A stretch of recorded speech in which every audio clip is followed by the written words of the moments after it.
Hello and welcome to the TGH College Hardwood Podcast. I am Joe. With me is Greg, as always. We are here during one of the best weeks of the college basketball calendar. There are games on during the weekday. It is feast week. Greg, how are you doing? Great, except I don't have a job where I can watch basketball during the day anymore, so that kind of stinks. Yeah. We'll have to build the podcast out so this will be a full time thing for you. But it has been fun for those of us who are paid to watch sports, and a lot of craziness has already happened. We're going to get to that in a little bit, and we are recording a little bit later than the game start. That's always the tricky part of Feast Week is the game start Monday, like 11 a.m. There were some games on between Towson and Rhode Island, and you can't always get the podcast done in a time before they start.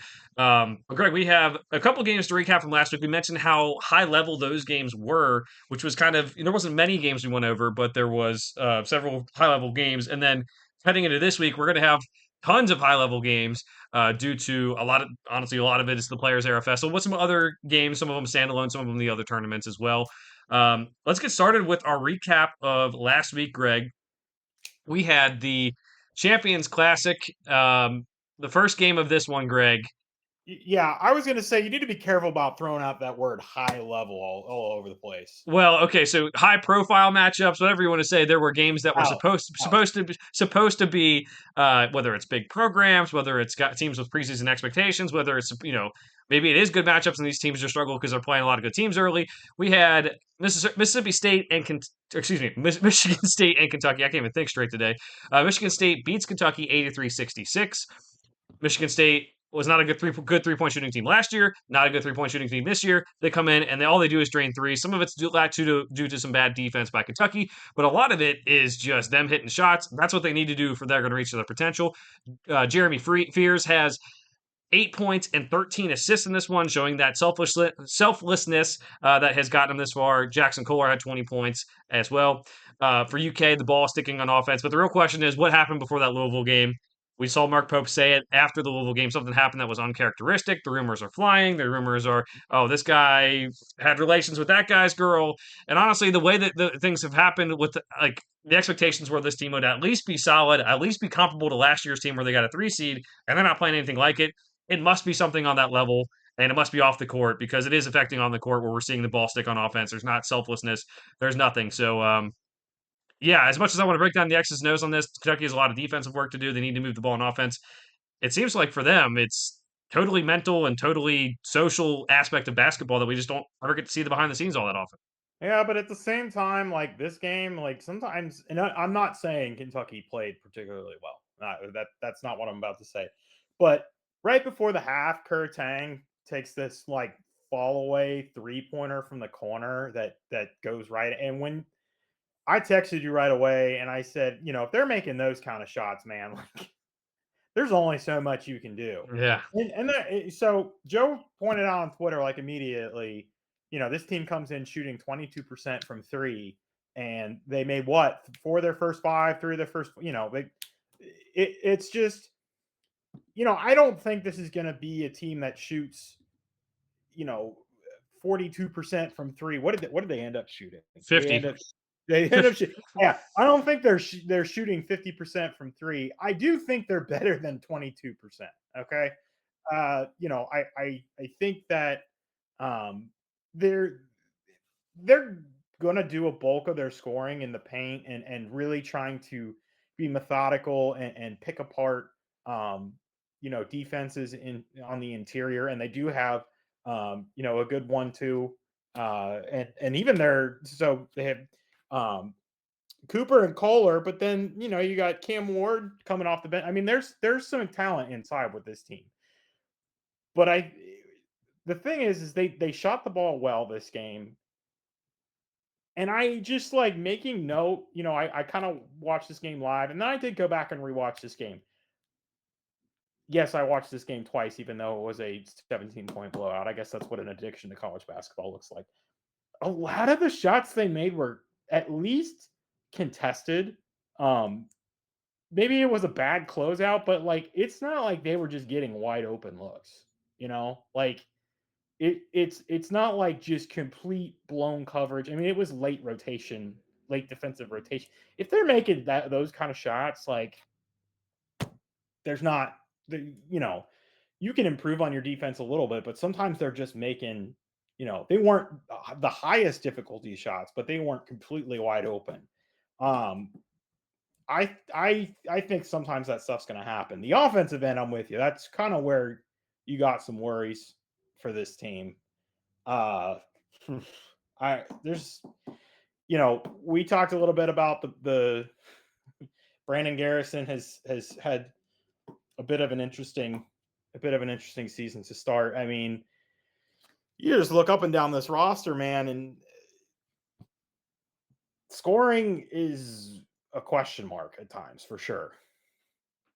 Yeah, and it's one of those things where Brandon Garrison, Mark Pope goes out and says like, "Hey, he's the third most efficient player on the roster," and it's like it doesn't look like it, man. That's why you kind of have to like throw the analytics and the efficiency out sometimes and just kind of use your eyes and say, "Hey, this guy's playing better than this guy. This is what we're gonna do." And to be fair, Mark Pope in their next game after this, I like giving the guys a couple game stretch, not to saying, "Hey, Brandon Garrison had one bad game," so I like this. He started Malachi Moreno, the freshman that they got, who's an in-state guy who's very highly recruited, who's been playing pretty well. He had 10 points and 8 rebounds. That is pretty good. And then Brandon Garrison upped his game too. He had 11 rebounds off the bench. So it's going to be for them figuring out who to play, how to play him, when to play him, who's injured, who's not injured. It's going to be a whole thing. And fixing that offense is going to be huge. I do think the defense will come to better. There has been some I guess lack of focus. Otega Owe is a good off-ball defender. Denzel Aberdeen's a good on-ball defender and off-ball defender. Those two perimeter defenders, if Colin Chandler can kind of develop his defensive game too, plus Jaden Quaintance, who's a big rim protector coming back, defense can be elite. I have no doubts about that if they just lock in and focus.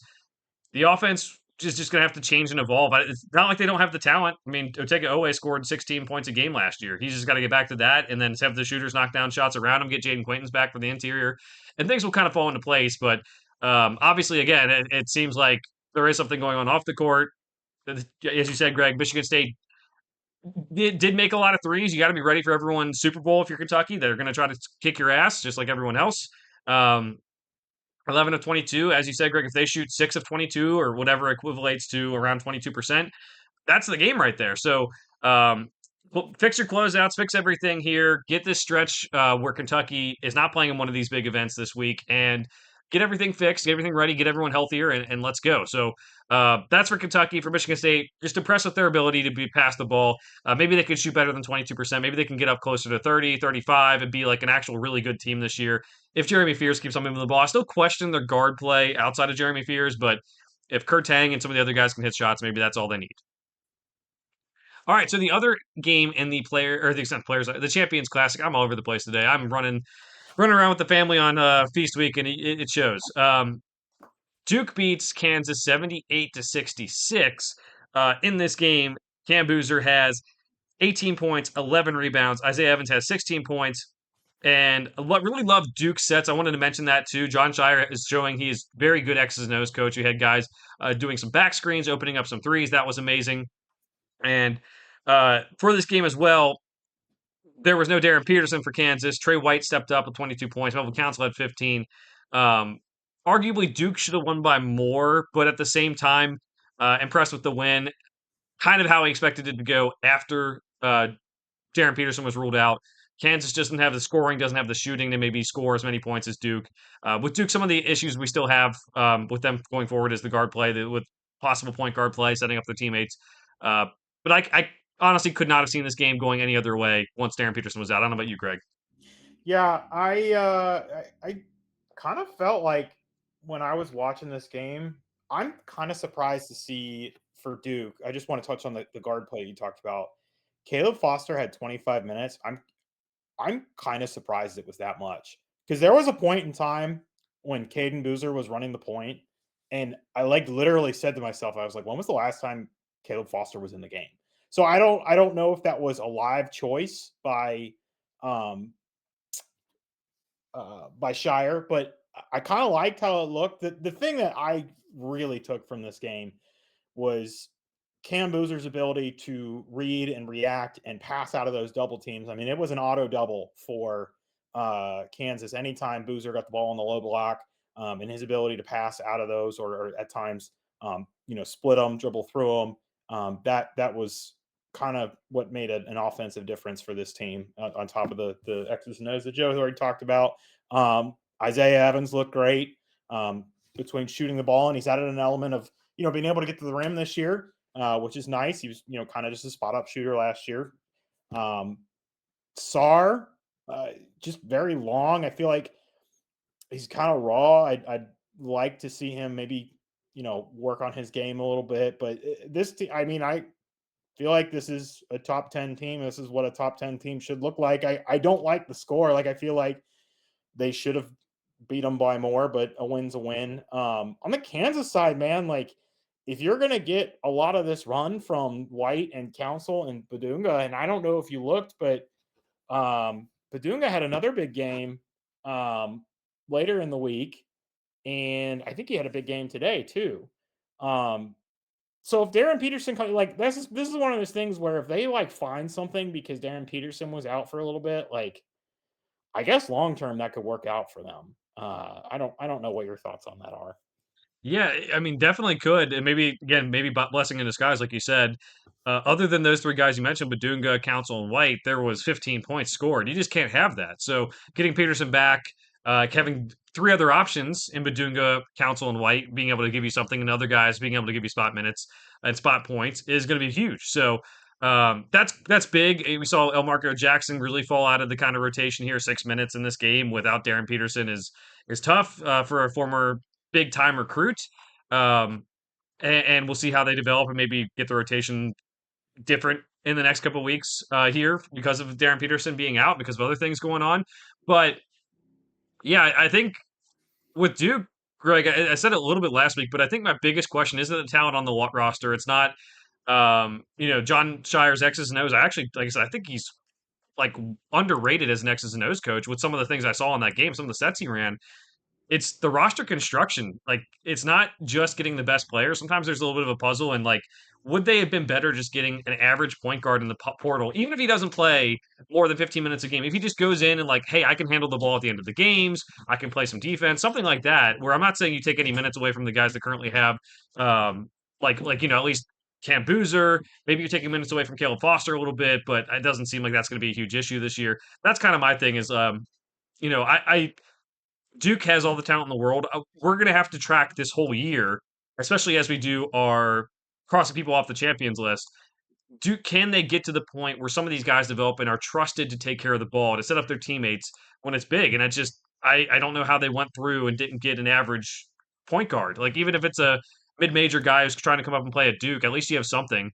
I know plenty of these guys aren't working out right now. It's worth noting, like Sean Newman, the guy I talked about from Louisiana Tech to San Diego State, not playing up to his best potential. But there's guys like Dave Coit from Northern Illinois to Kansas, now over to Maryland, who's killing it. And it's like, could Duke have gotten him in the portal? Probably if they wanted him, but they probably just didn't even look or didn't even want him. So that's something to watch out for here too. I'm with you. Duke probably should have won by more, but that's like the bottom of what I expected. Duke was going to win pretty comfortably in that game. Greg, let's move over to Wednesday. This game we're going to talk about next is Arizona and UConn. Arizona wins 71-67. Koa Pete had a big game, 16 points and 12 rebounds. And honestly, they dominated on the glass overall. 43-23 was the rebounding margin for Arizona. Not something you typically think of when you have a Dan Hurley coach team, that they're going to be dominated in the physical aspect of the game. Jaden Bradley had 21 points as well, showing that he can be the solid veteran leader on this team. Karis Reed was up for this game for UConn. That can definitely play a factor on the boards. But even then, Eric Rybe, I think is how they pronounced it. We talked about it last week, Greg. I still don't even know how to pronounce it because it's been pronounced so many different ways. 15 points, but only 4 rebounds in this game, and that might be the difference there. You just don't have Terrace Reed, but you kind of expect more out of their guys to get out rebounded by 20. It's just crazy to me, and that's where the game was won, in my opinion. Yeah, Joe, I don't know how you would describe this game, but like I felt like I wanted to suffocate. Like just watching these two teams be committed to defense. Alex Caravan had a dude on his hip. Del Orso had a dude. Like these two teams were just committed to fighting through and over and around screens. This was if you wanted to watch, open shots fly, this was not the game to watch. And Hurley loves doing those pin down screens where he runs Caravan or he runs one of his other shooters out, and it's just the defensive communication was good. And don't get me wrong, there was still plenty of points scored in this game, but with some of the shooting talent, you may have thought, between Solo Ball and Alex Caravan and whatnot, you may have thought, okay, this is going to be a game in the 80s, and we finished, 71-67. Um, I feel like when the AP poll refreshed today, Arizona probably should have been number one, but AP voters are creatures of habit. So if somebody doesn't lose, they're not going to move them. Do you agree or disagree with that opinion? I would say Arizona should have been ranked number one. I'm with you that the AP poll doesn't change, but I also don't have a huge issue with Purdue staying where they want. Where I mean, they lost to Kentucky in the preseason. That obviously doesn't count. I kind of dislike that a lot of this like preseason stuff is getting out there. Getting able to see it. I don't like that. I'd rather it just be close scrimmages, just so we don't have any like biases come out of those games that really don't matter. But also that when they struggled early in the season, they didn't have Trey Kaufman Wren. So I'm okay if you kept Purdue there. We're gonna talk a little bit about them later, but if I'm like, going gun to my head, who's the best team in the country right now, and I'm filling out this, I'm saying Arizona. Like I think the way they played is great. And Greg, we talked about some of these teams having rotation issues. They have the perfect like 8 players to play. They only played 8 players in this game, and Bill Orso comes off the bench, but he plays like 27 minutes, and him and Braden Burries kind of share that off ball role a little bit, and it works perfect. So I'd say Arizona for sure. They've been the most impressive team to me. Um, right up, and then they deserve that the number 2 ranking they got right up there with Purdue and Houston. I think. Yeah, Krivas looks, like he's come along a lot. We've already mentioned that, but just want to make sure we give him his due because Joe and I a couple years ago were not impressed and wondering why he was on the floor. Toby Awaka is your perfect junkyard dog. Like it fills a different role than some of the other parts of the rotation. You're right, Joe. These pieces kind of fit together. If I had to nitpick and say, hey, this is something that gives me a little concern, but it's fine because it's a freshman. Braden Burries just at times just looks, I don't know, out of place, uncomfortable. Um, he's definitely hunting for points at times. Um, if he figures it out and he starts coming along, um, this team will be real dangerous. Not that they aren't already, but like that's the one piece that feel like is just they're just trying to jam it in the puzzle right now, and he's still getting comfortable. Whereas Koa Pete like just looks like a he looks like he's playing like a senior. Like it looks like the game is happening in slow motion for him. Yeah, and honestly, the there might be like Del Orso and Burry's being, like I said, sharing that role is going to be good for them. With Burry struggling so far, it might be a point where if it keeps on going on, you start Del Orso and maybe Braden Burry's get some freedom to come off the bench and maybe have a little bit more of a green light off of the bench to kind of get things going. Yeah, the only bad thing to say about Koa Pete is every time everyone says his name, including me, I hear it and it's everyone saying, why are they calling this guy Kobe? Why are they calling him one name? And it's like I keep on hearing it on SportsCenter, and it's kind of like one of those things like, hey, I wish he had I wish people would say Pete or Koa or something where I would just be able to know it better, but everyone says it together. And it's a little pet peeve as the season goes on. That's not really too frustrating because it just makes me tune in more, but something to note. Um, but good game for Arizona to keep on with this very impressive start to the season. Greg, let's go to Alabama and Illinois. Alabama wins this game 90-86. We have a LeBaron Philon, 24 points in this game. Aiden Holloway only 11. Those have been the two guys for Alabama much of this year. Aiden Holloway goes from having a good game to a not inefficient game. But Philon really stepped up and helped them out. Also had 5 assists, started sharing the ball a little bit more, which we love to see. But Greg, I have to say, one, we talked about the 3-point shooting for Alabama. The 36% they shot in this game is going to be good enough most games for them to win. Whether it can be sustained, that is something to look out for. But I think I fell in love with Andrei Stojakovic in this game, and not just like we have seen him before at other schools, but he has developed his game so much. He's good with the ball in his hands. The turnovers are definitely scary, but he can make shots in so many different ways, and that elevates what this team can do. This is an Illinois team who's not at 100% right now, and he really stepped up. He has been a guy who scored a lot of points at some other schools, but doing it at Illinois, where he has these pieces around him, where he can play off of Kylan Boswell a little bit, that's what's been huge. His shot making ability with this was incredible, and I want to see it develop more before March. But he's a guy who we could be sitting here saying he's a star in March Madness. There's just so much length on this Illinois team between both the Visich brothers and uh, the Wagler, the freshman. There's just long arms and shooters all over this um all over the floor. I do like that. Obviously, they're the loser in this game, and that's fine. It's a regular season game. I'm not gonna put too much into it. It was played close to home, but these are just it's just this is just two good teams, and only one of them wins. Um, I gotta go with you. I know we talked about Sorokovic. I think either on the last pod or the pod before how he really has developed into really a three-level scorer. He's not as much of a one-dimensional player like his dad was. His dad could do some other things, but was really known for the shooting. Um, One of my favorite players growing up. So just the fact that now his kid is eh, in college and not a freshman, man, that's a weird feeling. The Bama side, it does feel weird to think that like shooting 36 threes is like a downward trend for them.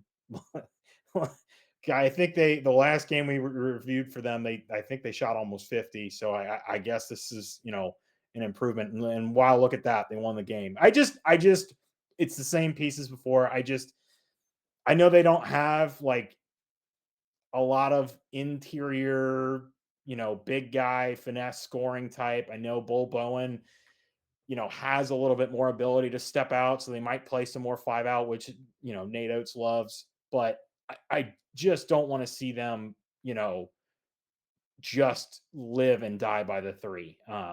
So that's same qualm I had with this team. They took a few more looks inside and they won the game. So I don't think that's why they won the game, but um, you know, I like them hunting those easy looks a little more.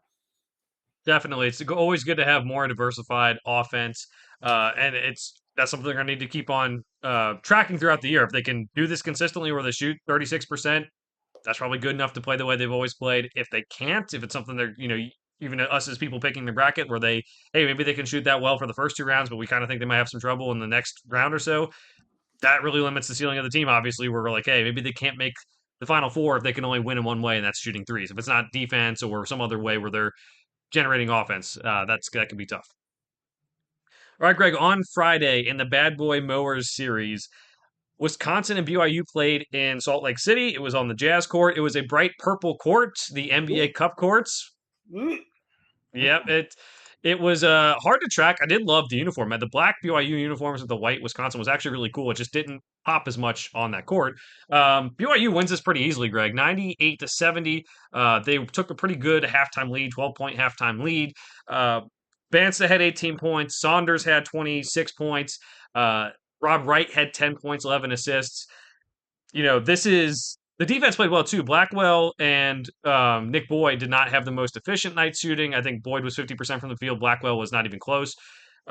This is why I think I like the BYU team so much when we talk about them, Greg, is yeah, I like Rob Wright. I liked him last year, but they have a guy who's like Rob Wright who wants to set the table for everyone. They have DeBansta who's this uber athletic who can get points around the rim. He can also stretch the floor a little bit. But then you have Richie Saunders who's just like who knows if he's ever going to play in the NBA, but he is a college level scorer and he puts the ball in the basket a lot. Lots of threes in this game, 5 threes. And that just gives you a lot of different ways to beat teams. Add in Kebakeda, what he can do defensively, switching that you mentioned a couple weeks ago, Greg. And their only loss being to UConn by 2 points in Boston. Very impressive start to the season. This team is for real, and BYU should be having Final Four hopes this year. I think it's sometimes we say like, oh, preseason top 10, maybe they should have preseason like Final Four hopes, but like I think actually having proven it through the first couple weeks of the season, I think is huge. Yeah, seeing Kada back on the floor after getting his bell rung in the UConn game was good. I mean, we didn't think it was anything long term, but you know, didn't have a giant impact on this game, but just nice to see him back on the floor. Want to see this team at full strength. Joe, I like what you talked about, and I heard someone else say it. I don't know if I should or shouldn't give credit, but the fact that AJ DeBonsa is like cool, only taking 8 shots, and Richie Saunders, go get his own. Like that's a good teammate. That like he's Devonta is the dude, and we definitely saw at times during that UConn game, like the fire was lit and he was going after it.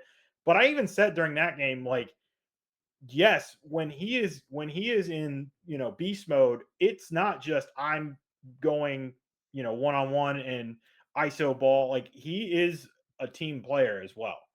He understands that the game, and I know we've said this about another team this year. I'm blanking on who it was, but guys that are understanding that part of basketball is I may pass the ball and that means I may get it back. Like that, the best way for me to score may be for me to give the ball up at times. Like that's especially for a young kid. Like that's a lot. Um, I do like what you said about Rob Wright, and the thing he didn't have an incredibly efficient game, but the thing about him is he's so quick and crafty. The fact that he's willing to create, and if it so happens that he's got the ball in his hands because he's trying to create, and there's 3 seconds left on the shot clock, there's not a lot of other guys that I'd take in the country as far as just being able to create for themselves late shot clock. He's just so quick and crafty. I really like his game. Obviously it sounds weird coming out of my mouth because they have AJ Debonsa on their team, but having him as your primary ball handler, not the worst thing in the world. Even though he again he had not an incredibly efficient game, but you know I'll wipe this one off the board. I think they're gonna like him being the ball dominant guy. Yeah, I think everyone would take 10 points, 11 rebounds, even if it is 4 of 12 shooting. Only 2 turnovers in this game as well. Pretty good assist turnover ratio. And yeah, just it's great. I think they got a lot of heat for being this team that had a lot of ISO ball. And I think it's a lot of like, this is what comes from the NBA. You hire an NBA head coach or NBA assistant coach as your head coach. You're going to have that. I think it's not about them not sharing the ball. I think it was more about them just trying to isolate matchups and take advantage of them.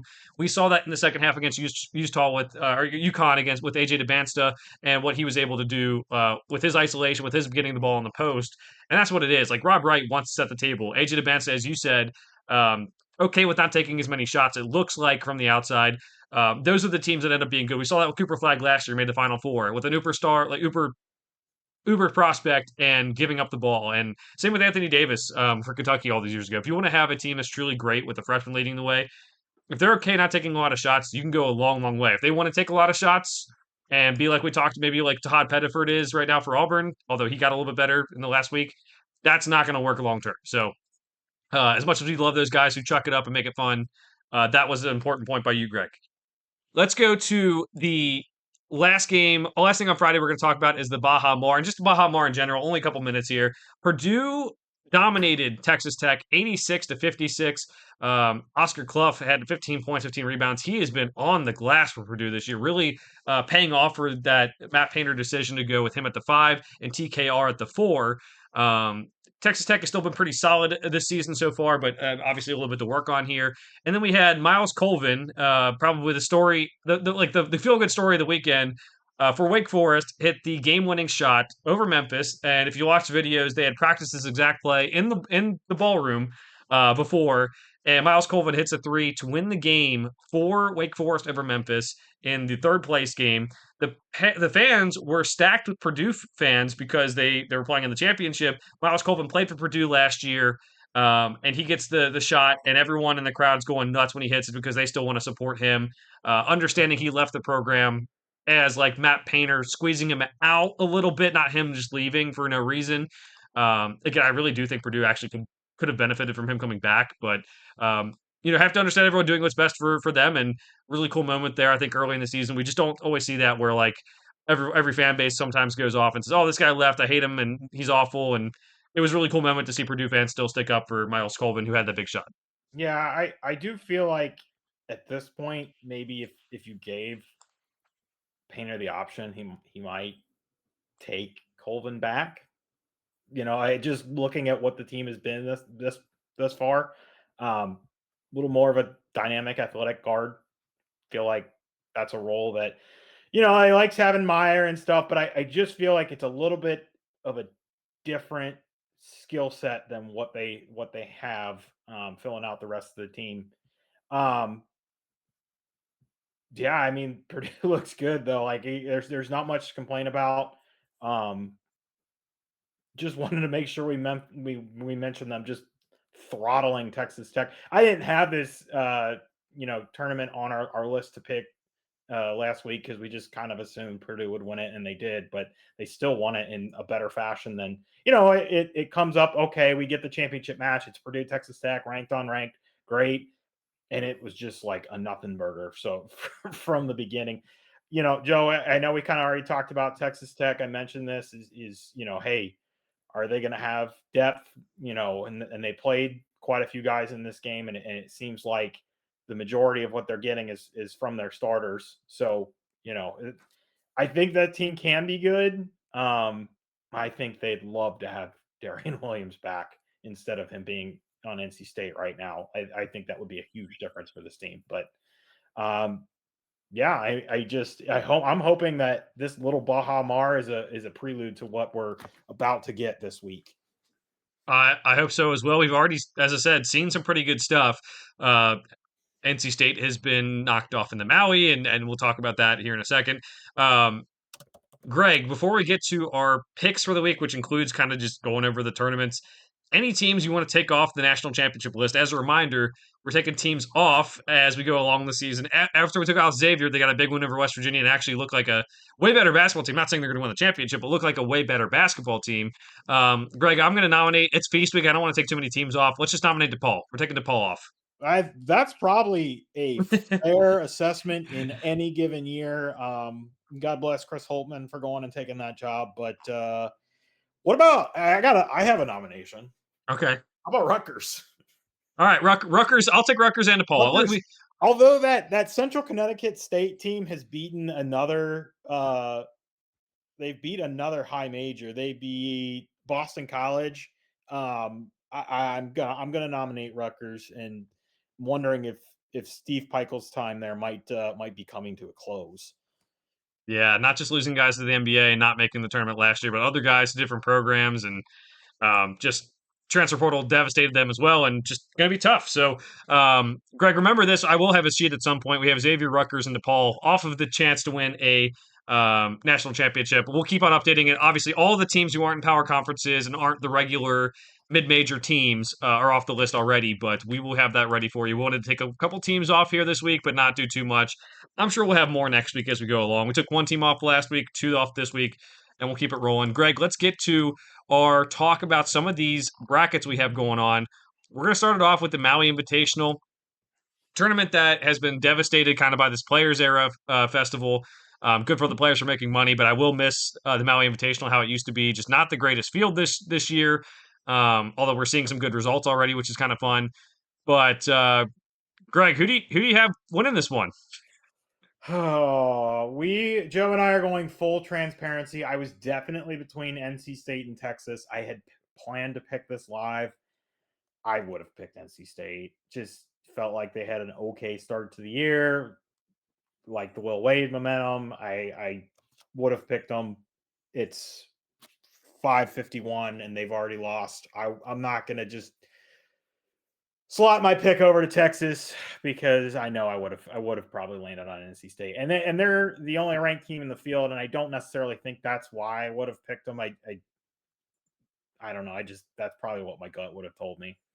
Yeah, I mean they look good. I mean even this year, I think they look pretty good for the most part, and just as our one NC State friend had said, it just looked like they don't want it. Looked like they're checking out already, and that's not a good thing to have. But going to Maui, I think, can produce good results like this, where you find things you have to fix playing these games in such a short fashion. And obviously, this is just the first one, but we'll see if they have anything else. I think Will Wade will get them back together. But I picked NC State. That pick is up on the Game House website already. I'm not going to change it. Obviously, I'm not going to be the guy who changes their picks online. That makes you a scumbag too. Correct me if I'm wrong. That's the first unranked over ranked win of the year, correct? I think I saw Yeah, this there was. weekend it was like 85-0. Yeah, Which it was. turned into conversations about how NIL is ruining the sport and there's no parity and whatever. It's fine, Yeah. but Well, and on hey, a lot of times it's these big teams are playing other big teams, and that's great. But there's never no one's playing, and this is a big story in college sports this week too. Is no one's playing those very good mid majors. No one's playing the A10. It started off that they won't play them home and home, which makes sense for big schools not to do that. But now they're not even playing them when they come to their place, and they're not playing. They're not playing them in these big tournaments. They're killing some of these tournaments because teams don't want to go and play some of these mid majors who could be good, could be bad, and it sucks that that's happening right in front of our eyes. But yeah, Joe, the counterpoint is we've got some real elite matchups early. It just feels like the coaches are saying, okay, like this is a it's like a loss that isn't really, we either get the win and it really floats our resume, or we get the loss to a top 15 ranked team and it means nothing come March. So if I guess if that's the counterpoint, if we get a lot of really elite games instead of a sprinkling of team against mid-major, like if I had to pick that or nothing, like I definitely pick the elite matchups, but I'd also rather have the elite matchups and, some of these like, A10 SEC, A10, or Mountain West against Big 12 team, that kind of stuff. I would like to see that, but I get it with the way the net works. It's not the most favorable thing. So Yeah, and I mean, I do like, we'll talk about it here in a second, but I like the Maui being what it is, and hopefully they can keep on getting teams to come out there. It makes sense. Teams don't want to pay money to go to Maui when they can get their players paid to go to the players era, and maybe that's something Maui needs to change for the future. the But business model is going to have to change for them to stay solvent. There's right, there's there's not enough goodwill feeling, even though we as the fans love it. But when does us as the fans loving something keep something afloat? There's going to have to be more corporate sponsorship, and that's just. I did, it's funny. So it used to be Maui Jim, Joe. I did notice. When did it change to Southwest as a sponsor? Is that new this year? they've changed, I think, sponsors a couple times, but you're right. It did used to be Maui Jim. Yeah, I Um, thought I thought about that as something funny because the thought went across my mind. I was like, I wonder if like an airline would sponsor this because like it feels like that would make sense, and like that's like the type of big corporate sponsor that I would think would make sense. yeah, no, When I it noticed that, I was like, oh, okay, that's already happening. Yeah, definitely. And I don't want to be like the old guys who sit on a cloud and tell everyone that the new age of things stink, but there is a point where, Greg, and for better or for worse, I say this with college football all the time too. People who are making decisions about the future of the sport do not like these sports. They're not guys who are college football guys. They're not guys who are college basketball guys. They're guys who like to make money. They're greedy. They want to do what's best for their pockets. And sometimes, whether it's expanding the NCAA tournament or doing some of these players era stuff or not having a grasp on how we can get NIL under wraps, whether it's having players be employees or some other idea that I can't come up with.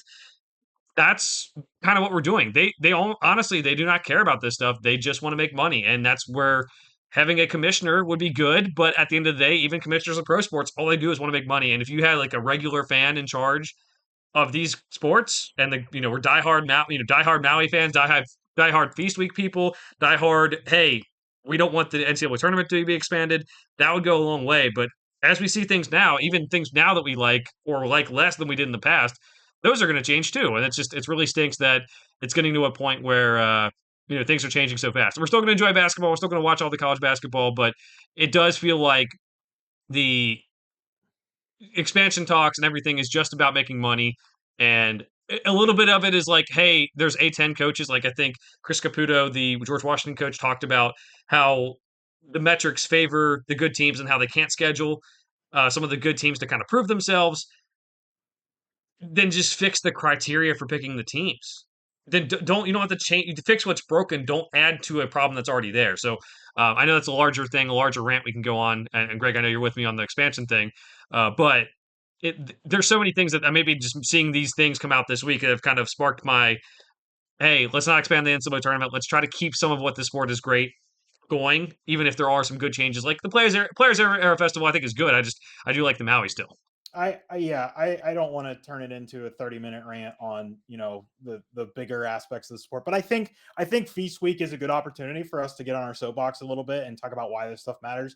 I just think, and I know you've kind of said something along this line in the past. I don't know if it was on the pod or just when we were talking in general, but I feel like some of these decisions are short-sighted. Like, yes, you may make more money in the short term, but you've talked about in the past about watering down the product in terms of more when we were talking about college football playoff. But like, if you ruin the Maui and all of a sudden people are turning on the TV and they're not watching a full gym, they're watching a gym, in Vegas that has, like 20% capacity. The same thing with, the college football playoff, the same thing with expanding the tournament. If the product gets watered down, sponsors are going to like 15 years from now, if the ratings aren't doing well, because yes, you made more money short term, but long term you watered down the product. Like, do you think sponsors are just going to keep sponsoring? Like, that's not how it works. So again, don't want to go off, but like I just my overall point is I think some of this stuff is short term. It's short sighted where they're not looking at, hey, growing the product and making that better is what will ultimately make us more money, instead of let's just like have the quick cash grab and worry about everything else when we get there later. Totally agree, Greg. And again, if they would just fix the problems that are in front of them instead of trying to change things, just already talking about expanding the college football playoff and talking about expanding the NCAA tournament. Crazy. We expanded the college football playoff 2 years ago to 12, and they're going to expand it to 24. We don't have enough teams to compete in college football for a 12-team playoff. We don't have more teams than currently are at it for college basketball, especially when they're only going to put in at-large teams who are 500 at best. So that's soapbox, Greg. But let's get to this Players Era Festival. It is going to have a lot of good games. Some games have already happened. We instead of picking every game this has, because it is a different format, they're going to have everyone plays 2 games. If you go 2-0, you have a chance to play in the championship or the third place game, and then after that, they'll get a 1-1 with all the tiebreakers. This tournament has. I'm just going to go quickly down the list, Greg. Um, Alabama, Auburn, Baylor, Creighton, Gonzaga, Houston, Iowa State, Kansas, Maryland, Michigan, Notre Dame, Oregon, Rutgers, San Diego State, St. John, Syracuse, Tennessee, and UNLV. Greg, who are you going with in this tournament that has already kicked off? I'm going to pick a team who I feel like I have said the actual words that have come out of my mouth have been more critique than positive, but I'm going to pick Bama just because of the structure of this event. So to make the title game, you got to go 2-0, but then I think the second tiebreaker is so it's head to head first, and then I think it's point differential, and I feel like I'm going to pick a team that if they go 2-0, it's likely going to be because they went off and drained a bunch of threes, and they might not miss the tournament title game, or the whatever we're calling it, the championship game, because their point differential wasn't high enough. That's if their second game is UNLV. So just a thought. Um, I It's a little bit of strategic thinking for me. Like, my gut reaction is just pick Houston or Iowa State or something, but just because of the setup and the quirkiness of how things might work out, Houston is playing, so they got Syracuse and then they got Tennessee. Like, I just something tells me that like we're gonna see one of these good teams go 2-0 and then not make the title game. I think half the field is ranked, correct? Yeah. Yeah. So, and honestly, that makes it more about maybe who you play rather than how good you are, like you're saying, Greg. Gonzaga is favored against Alabama in their first game that goes on tonight, so that's still a bold take in some ways, Greg. But I want Houston because I think they're gonna be fine against Syracuse. They might win by, and the spread is 14.5. And then you play Tennessee, and we just don't know a lot about Tennessee. Jacoby Gillespie had a big game against Rutgers in the first game, but we said about Rutgers, and we just have to we'll see what Nate Ament can do in maybe the first big game of his career. So I'll go Houston. I don't dislike your logic. It's definitely a crapshoot when you're not just picking for who's going to win a tournament, but who's going to win a point differential tournament. So, Yeah. um, Can we just to the, agree that this setup is stupid? Like, it's dumb. yeah, and I don't know if you've seen the reported changes for next Or maybe going to year. like a true group play. Now, is that what you were going to bring up? Yeah, they're going to have 3 weeks of basketball. The first week is going to be an 18 pool. The second week's going to be an 18 pool, and then the winners will come back the third week to play. But that makes it a terrible scheduling thing for all the teams that don't make it to the. You know what I mean? Like, do they have to have maybe they have like a contingency where they play each other if they lose? But if you're only bringing back the teams that won for the third week, that means that someone's going to be pissed with their schedule having 2 less games on. That's not sustainable. I have a crazy idea. What if instead of doing one giant MTE, we do like, I don't know, like 4 or 5 different like 8 team MTEs? I think then you get a lot of different selections of pods and whatnot, and you just play in a bracket, and it's simple and it's straightforward. I feel like that's the idea, personally. And then also We could have regional conferences with teams who actually play in their regions, and that'd be fun too. Um, all right, Greg, those are the We can't two. go off on a second rant today. It's already going to happen anyway when we go to the Super League. But Greg, let's go to Thursday. We have a tournament starting, the Ray Children's Invitational. It is a smaller field, but worth noting it's Florida, TCU, Wisconsin, and Providence. They play in that order. So Florida plays TCU, Wisconsin plays Providence before a championship game. Back to kind of a traditional tournament, but a smaller one at that. Greg, who are you going with? I am gonna go with Florida. At the time when I was putting this together, Wisconsin was ranked, so I felt like not including a 4-team field that included two ranked teams was a choice. Um, there's going to be a lot on this week. This I'm probably slotting this in like I'll look if it's Florida Wisconsin at the end, and but like if Florida blows them out by 20, I may not even go back and watch the whole game. It just gives me um it just gives me memories because if I'm remembering correct, I don't know if it was the last time they played, but when Chris Chioza hit that shot in the Hmm. tournament, that was against Wisconsin, was it not? It was, yeah. Okay, so that I mean just fun little stuff like that. But at the time when I was putting our outline together, it was two ranked teams, and now it's the evening, so Wisconsin's no longer ranked. But just I'll if it's a close championship game, then I plan on some, one of these. I'm going back and watching. I probably won't watch it live just because there's going to be so much else on this week. Yeah, yeah. Uh, for this tournament, Greg, I'm going to go Florida. There's definitely a lot to be figured out with this team, including the guard play. Xavier Lee is not playing well as transferring from the Ivy League to the SEC. Who would have thought is a big jump? I still think he'll figure it out by the end of the year. But we're seeing that with a lot of transfers, like Trayson Eaglestaff from West Virginia is not playing that well so far this year, only 7 points per game after being a big scorer. I think he'll figure it out. They have the front court to do it. I'll say Florida in this one. All right, let's go to some regular games. I mean, this it's going to be North Carolina, Michigan State. It's in the Fort Myers tip-off, but it is not a tournament style. It's just two games, from what I could figure out. Honestly, a lot of these MTE websites are awful and don't actually give you the information you're looking for. From what I can figure out, they're just games. So North Carolina undefeated, Michigan State undefeated in Fort Myers. Greg, what do you thought? What do you Listen, think? if we who eat, sleep, and breathe the sport can't figure out the setup of your tournament, your website is crap. Crap. Like, Hmm. just either tell me it's bracket play or it's pool play, and here's what like just listen. The tournament starts Thursday. I don't need the first thing up to be fly here and buy tickets for 3/4 of a web page. Like, I am not just going to be like, oh, cool. I guess I'll just buy a ticket and fly out there for the week. Like that time is long gone at this point. Um, I am going to take.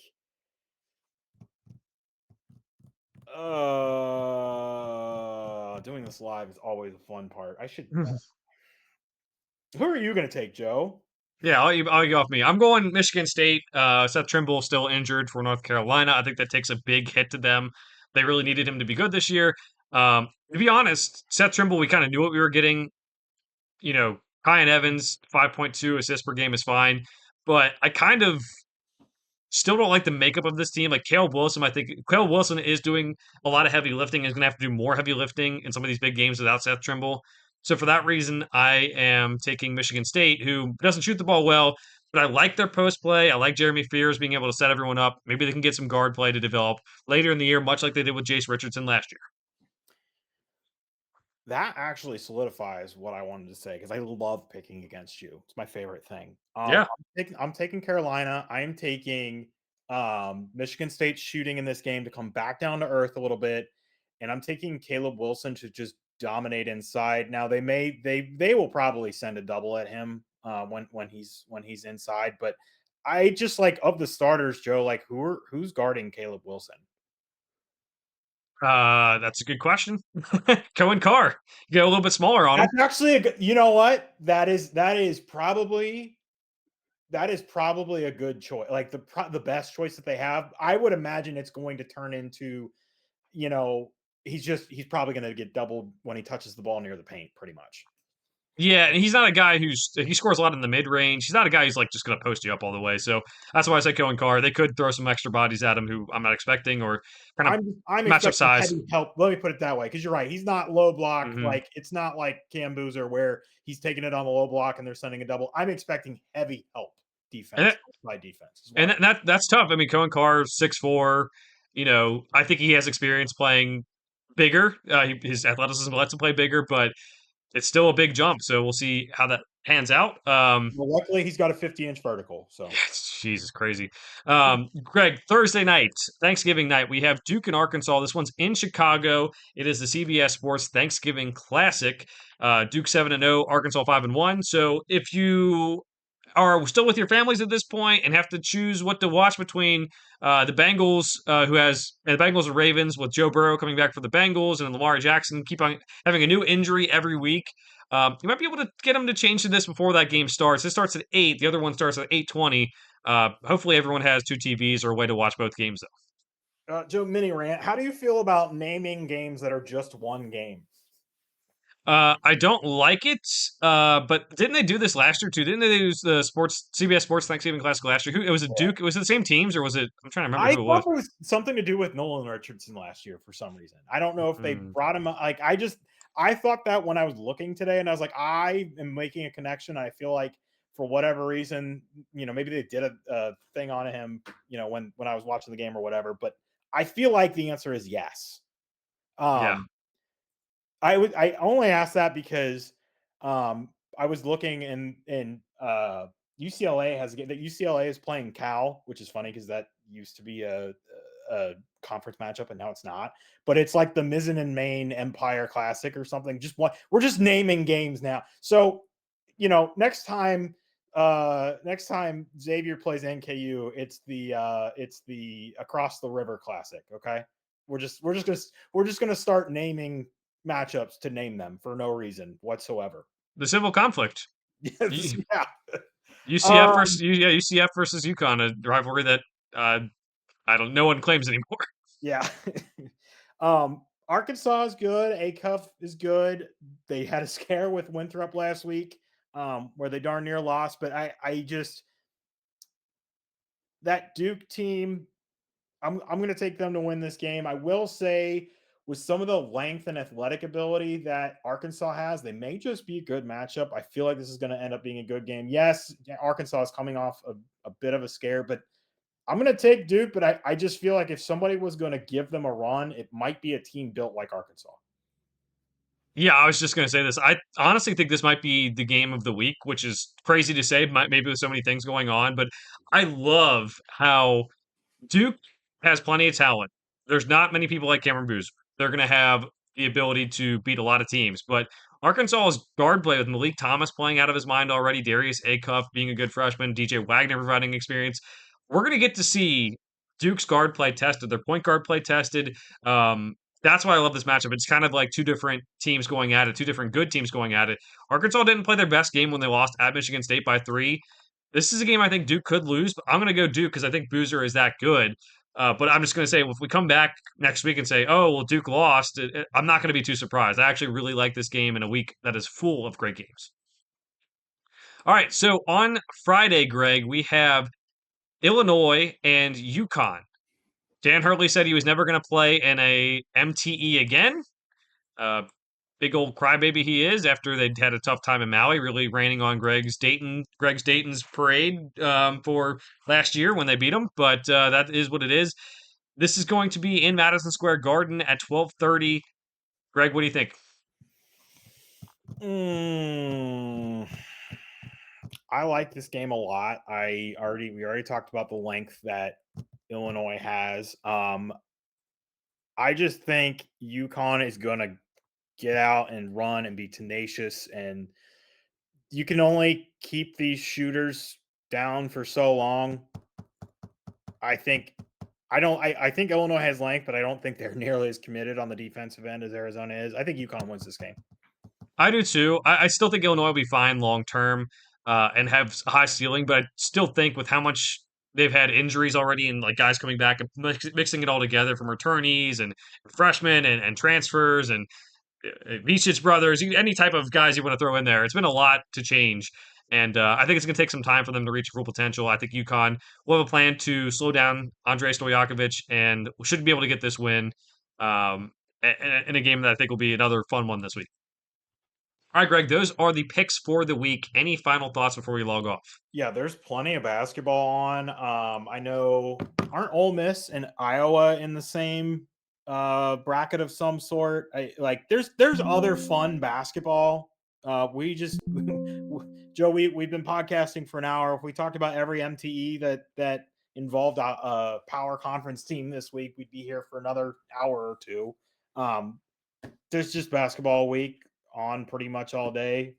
Is there any other one that you can think of that might be worth watching that I didn't mention? I can't remember. I know Ole Miss and Iowa are they're in the same whatever. I just can't remember which one it is. Yeah, what's the one I had on our picks? It's the Magic bracket of The Terry Chocolate. What's that? Wasn't that the ESPN Terry ESP Chocolate? No, seriously. I think it's the Terry Chocolate ESPN Events Invitational. I think that's the spot. Like it's Well, okay, so yeah, that's on the logo. The only thing I'm seeing that Terry's chocolate is not there, but yes, it's the Magic bracket, and your Dayton Flyers are in it. But it starts off with the reason I'm saying it's good to watch is like BYU Miami is the first game, Georgetown Dayton is the second game, 4-team tournament. If you're on the ESPN Events Invitational, they have a couple different brackets. This is by far the best one. Battle for Atlantis doesn't have as much kick anymore. Same thing we said about Maui, but this one at least has BYU. It has Miami. Jai Lucas want to see what he can do this season. Georgetown has some real juice this year. Dayton, we need to see if they're going to be for real. Greg, I know you said think it's going to be a long season, but that's one where it's like it's happening on Thursday and Friday, so it's another one of those where the Players era and the Maui is pretty much done. And there's definitely football going on Friday, but if you want something else to watch, I kind of like that one late in the week. I mean, Dayton dominated both sides of the ball the game we went to this Saturday, but it was against NC Central, so grain of salt. Yeah, that was one that Joe and I texted about, and I just kind of said, like, I think we'd both pick BYU, and I feel like if Georgetown were to win it or Miami were to win it, then we'd be talking about it regardless next week. But there's not really a reason to pick it. But I'm with you. That needs to be on your radar of tournaments to watch. So the way I see it, we've got how many hours are there in a week? Like 96 or something, and you've got like 200 hours worth of basketball to watch this week. So go figure out how to do that. Get all the screens, get all the multi views up. On top of that, one more to watch, Greg. St. Louis versus Santa Clara. That one's in the Acrisure Invitational. That's just one game. The other side of the bracket, Stanford, Minnesota, it's power conference teams. But St. Louis and Santa Clara are teams I think people like to possibly make the tournament. Santa Clara, really impressed so far. Whenever Xavier, St. Louis has Robbie Avila. I would say if you're looking for a game that no one else is watching, and it's going to be on Thanksgiving night at 7 p.m. And you could possibly have two NCAA tournament teams, but maybe one, or maybe guys who turn out to be nothing. There's some real talent on both of these teams. We saw it live. I mean, not live, but we saw it, and it's going to be I think it's going to be one of those games where at the end of the year, if you see these teams in the tournament, you might be thankful you watched that one. I think it's going to be one of those games that if you see one of these teams in the tournament, this is probably a game that factors into that team making the tournament. Definitely. All right, so that's the recap for the week. As a reminder to like and subscribe to the Gamehouse YouTube channel where we are hosting our podcast. We've been posting some short clips on that as well, and our Twitter as well. We have our Twitters below our names on the screen, but also go follow the TGH College Hardwood Pod Twitter. And like and subscribe to the podcast wherever you get them, and comment. That always helps us. For now, thanks for watching. We'll see you guys next time.